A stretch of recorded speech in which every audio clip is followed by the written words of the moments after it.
Почти треть от общего числа избирателей – люди до 30 лет, поэтому важно, чтобы именно молодежь знала, за что будет отдавать свой голос.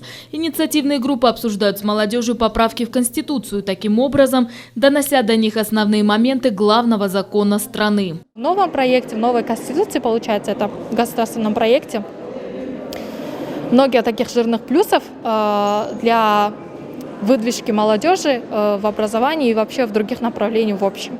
Студенты часто задавали вопросы о качестве образования и роли, отведенной этому вопросу в Конституции. Также были затронуты темы социальной защиты, ежемесячных пенсий и помощи малообеспеченным семьям. Говорили и о культурных ценностях.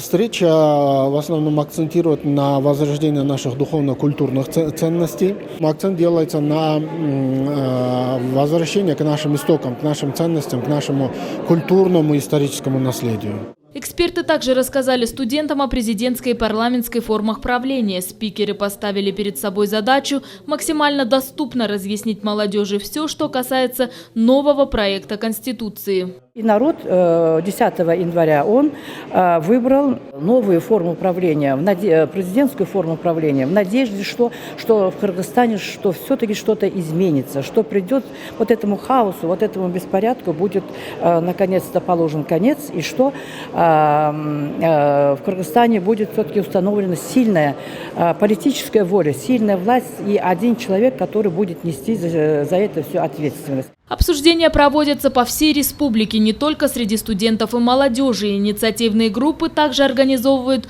обсуждения с местным населением в регионах страны.